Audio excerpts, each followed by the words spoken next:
Hello, everyone. It's Mrs. Guccini. I am here to talk about the Young Reader's Choice Award, which, if you have had me before for your librarian, this is not new to you. You've heard me talk about it before. But just in case you are new, the Young Reader's Choice Award is an award that I promote every year because I really like the books that are nominated for it, because they're all nominated by teens and kids from around the Pacific Northwest. It's run by the Pacific Northwest Library Association. And most awards are all chosen by adults, even if they're awards for kids' books. And so I like this one because your voice and your opinion is actually a part of the award. And what I do every year is talk about the books, try and get you guys to read the books that are nominated. Each year there's a different nominee list that I'll talk about in a second. And I normally have a challenge that if you read however many books from the nominated books that year, I will buy you either candy or pizza or something bigger, depending on how many you read. So now that we are in COVID times, I'm not quite sure how I'm going to do the challenge this year since we can't have a pizza party all together. Or how I'm going to get you guys prizes from last year that we ran out of time to do before we had to go live at home forever. So I will do something this year, I promise, if you partake in the Young Reader's Choice Award Challenge.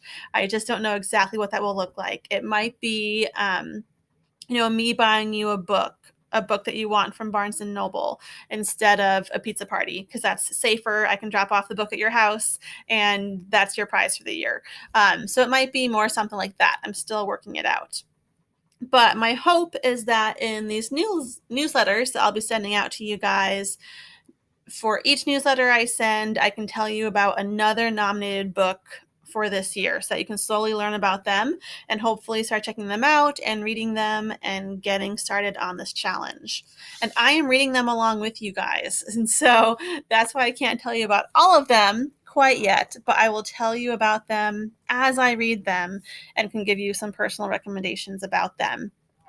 So, something else you should know about the Young Reader's Choice Award is that there are 3 different age categories, and I work at 3 different schools, so I cover all of the different age categories. So the first one is junior, so that is for 4th through 6th grades. So Sunset Ridge students would be reading those. Then there's the intermediate category, which is technically for 7th through 9th grades. And so I promote it at both RHS and View Ridge. And I also typically tell Sunset kids that they can read from the intermediate list too. Unless one of those books is just too mature, then they'll have to get permission. But so the intermediate tends to be the list that I read and promote the most. And that's where I'm going to start today. And then senior is for upper grades at a high school level. So those are the 3 different age categories.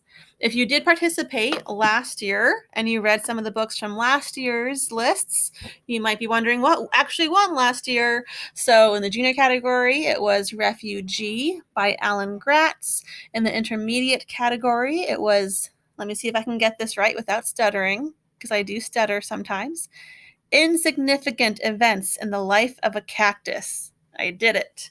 Insignificant is a really hard word for me to say, but that was the one about the girl that was born without arms. If you remember that, it was such a good book. And then in the senior category, it was They Hate You Give by Auntie Thomas. And so 3 excellent choices, I thought, won last year. But when it comes to this year, the first book I want to tell you about is called No Fixed Address by Susin Nielsen. And this is, again, in the intermediate category. So really, whatever grade you're in. So Sunset or View Ridge or high schoolers, I think, should all read this book. So I just finished it this week.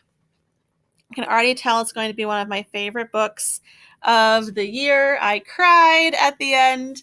And if you've heard me talk about books before, you might think that every book makes Mrs. Guccini cry, but It's not true. Only the really good ones.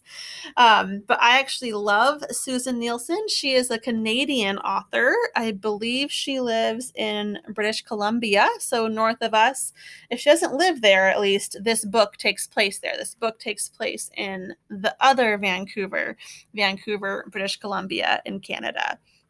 And you might have heard of her before, Susin Nielsen, because she has actually been a nominee for this award multiple times. And so in the past, the Reluctant Journal of Henry K. Larson was a nominee for the YRCA for the Young Reader's Choice Award in 2015, I think, which is one of the first years that I promoted this award.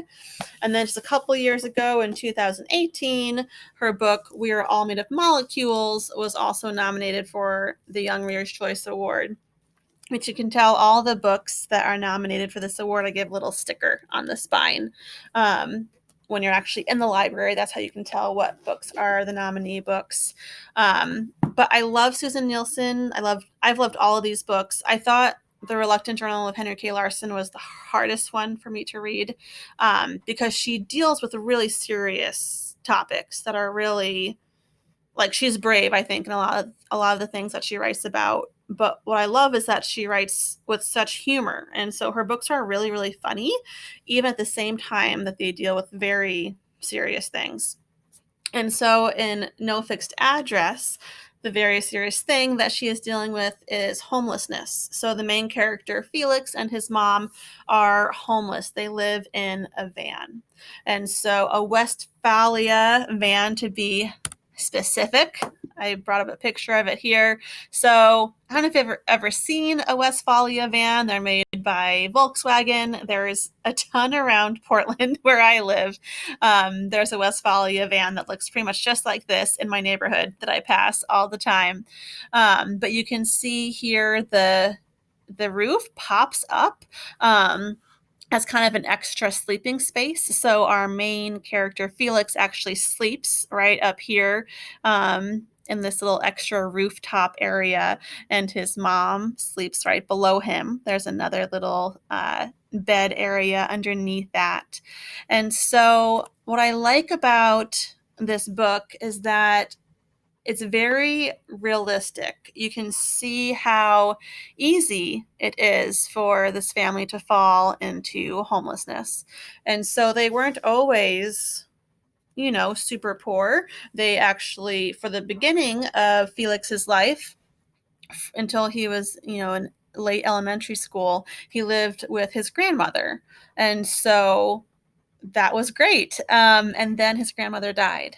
And so he and his mom had to move out of grandma's house after she died. And then they moved into a smaller apartment. And then her mom lost her job, or his mom lost her job. And then they moved into another place that did a renovation and raised the rent. And so they had to move out of that place. And then she lost another job. And then she got involved with a bad boyfriend. And it was just this series of events that got them closer and closer to living in this van. This van that actually wasn't even theirs. It was an ex-boyfriend of the mom's that they kind of stole. And that's actually where the story begins. The story begins in a police station because they have finally been caught stealing this van where they've been living in for many months at this point. So that's the beginning of the book, where Felix is being interrogated by a police officer. He's worried that they're going to take him away from his mom. And then we go backwards. So after we see him at the police station, he's like, let me tell you what's happening, to the police officer. And then we go back and hear the whole story from his point of view, kind of as he's telling it to the police officer. And again, even though this sounds really serious about homelessness, a lot of it is really funny. And you see that there are a lot of really good things about Felix's life. And there's also a lot of decisions that his mom makes that are not good decisions. Like, she's not a very good mom in many instances. And that's how they got themselves in this situation. But at the same time, some of the lies she tells and some of the things she does are necessary.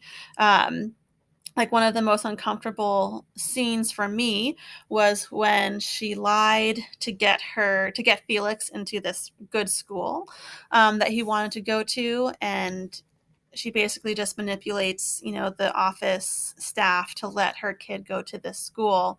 And it's so uncomfortable seeing her lying like that. But then the school that he goes to is the best thing that happens to Felix. It's where he finds some friends and eventually leads him to where this book ends up going is that he ends up competing on a trivia competition show very similar to Jeopardy, called Who, What, Where, When. And so if you like game shows, you'll also like this book. I love game shows, so that was also a fun part of this book for me. So it deals with a situation, like I said, that's tough, but in a really fascinating way. I could not put down this book. So that is the first nominee for this year that I will tell you about. Again, No Fixed Address by Susin Nielsen. I have multiple copies of it. If you want to check it out, no matter what school you're in, I think you should read this book. All right, so I will see you in a week or two with the next book that I read from the YRCA list this year and want to tell you about. All right, hope you guys are doing well. I miss you. Talk to you soon.